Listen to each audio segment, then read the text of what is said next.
Hey everyone, welcome back. So if you've been following me on Instagram or TikTok, then you know that I've announced that I am doing a no-buy January. So for the month of January, I have committed to not spending any extra money on clothes, shoes, accessories, home decor, makeup, or skincare. A lot of you guys said that you were in on the challenge with me, so I wanted to share with you in today's video all of my no-buy rules, my plans for 2023 when it comes to shopping, and my top tips and tricks to make sure that you have your very own successful no-buy or low-buy year. For those of you who don't know me, welcome. My name's Christina. I talk all about intentional living, intentional spending, and how to get the most out of what you've already got. If any of that sounds interesting to you, then please give this video a thumbs up. It really helps me out, for like the whole YouTube algorithm thing. And if you haven't already, please subscribe. So no buy, low buy, let's start off with just defining what it is. So a no buy is a commitment to not spend any money outside of the necessities. You pretty much stick to the basics like rent, groceries, gas, and electricity. And the most common no-buy categories in my experience are things like clothing, makeup, skincare, takeout, whereas low-buy is a little bit more forgiving, where you can spend a predetermined amount of money or buy a preset amount of things within those want categories. If you tend to really thrive on more like all or none type of challenges, then I think a no-buy will be for you. And if you're the type who prefers to ease themselves into it, then I think a low-buy might be a better fit for you. I have done both no-buys and low-buys in the past, and I find in general, I like to do no-buys when I feel like I just want to take a little bit of a break. And then I like to move into more of a low-buy mindset, which is essentially intentional spending and just being more mindful of what you decide to bring in next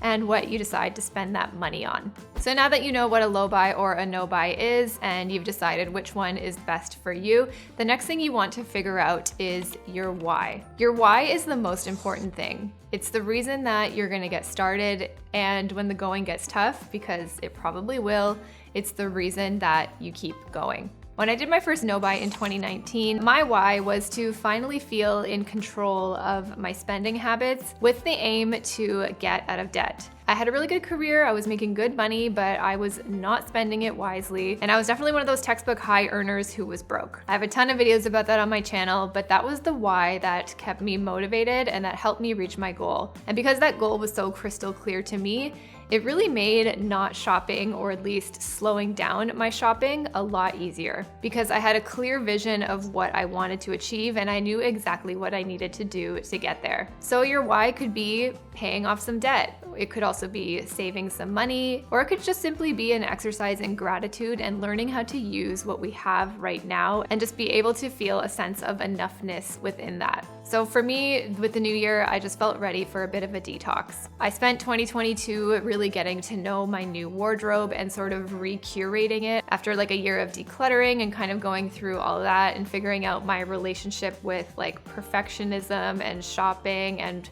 sort of really figuring out when things were okay for me. And so I'm just ready to get a lot more play and fun out of my clothes and just enjoy some of the things that I bought. For me, it's not really a detox that I want to take that's driven from guilt or buyer's remorse or anything like that. I just want to take a break.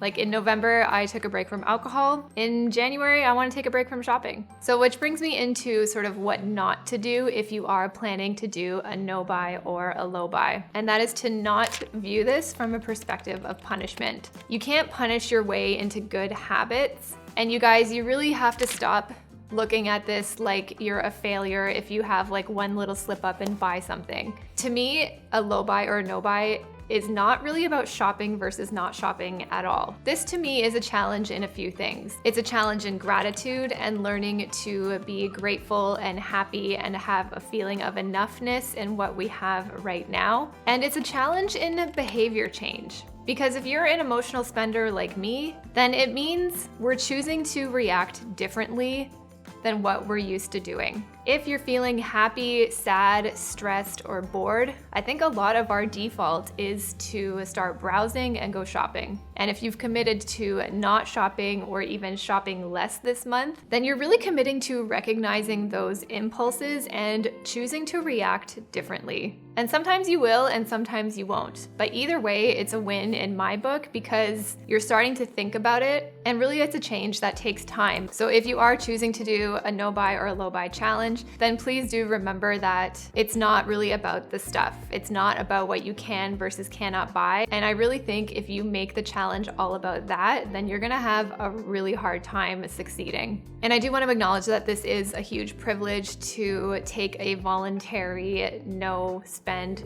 challenge and call it a challenge at all. But for many of us, overconsumption is an issue and something that we want to overcome and get better at. So I think doing something like a no buy or a low buy is a really good way to just learn some new habits and learn something new about yourself.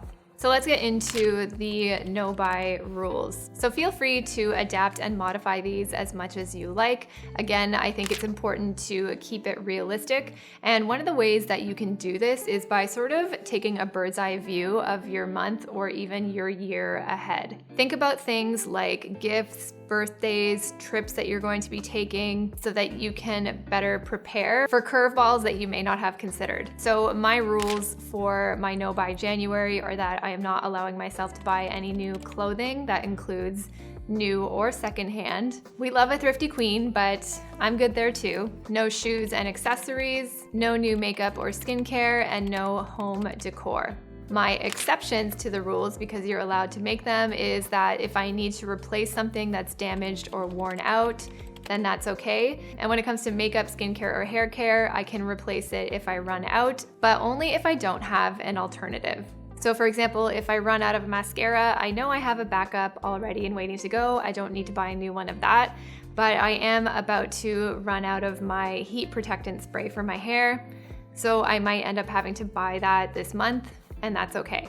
Restaurants are okay because it's my birthday month and that's pretty much all I want to be doing. And any form of education is okay. So I'm allowed to spend money on things that are going to bring me value in the form of knowledge or learning something new. So things like books, courses, seminars, things like that. And this is a new one, but I decided that tailoring is okay. One of the things that I've sort of slept on in general is tailoring. So if there's a garment that I'm finding feels a little bit off, or the sizing is a bit weird, or I've just been simply procrastinating getting it tailored, then if I find the time this month, then I'm allowed to spend money there. And that way it's like getting a brand new piece of clothing without shopping. Some other rules for the month, but I do this all year anyway, is that if I notice something that intrigues me and decide that it's something that I want, then I'm going to put it on a wish list. This is one of my favorite ways to create some distance from the initial impulse of wanting and the actual buying of the item. I just keep it on my phone. It's super easy. So how do you actually have a successful no buy or low buy? The number one tip that I can give you is to spend more time with what you already have.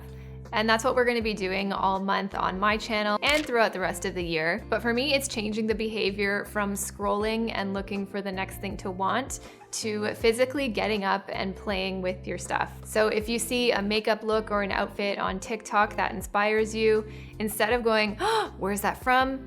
Which might be our normal familiar impulse, it's recognizing it and then getting up to go and spend time with your stash. For me, it's been the best way to just be reminded of what I have, and it's one of my favorite ways to just let that impulse settle down a bit. Some other things you can do if you haven't already is to make sure you've unsubscribed from email alerts and text messages. If you don't know it's on sale, are we really missing anything anyway? And really curate your social media feed. You know, we are who we surround ourselves with, and that includes our online community. So I think it's important to surround yourself with people who are supporting your goals rather than deterring you from them. I still have the Low Buy Beauties Facebook support group if you want to check that out for some more motivation. But all of these are great places to start if you want to do your own no buy or low buy year. So that's everything I'm going to be doing for my no buy January. Leave me a comment down below if you guys are doing it with me and let me know why. Please give this video a thumbs up if you liked it, and if you haven't already, I'd love for you to subscribe. Thanks again for watching. See you in the next one. Bye.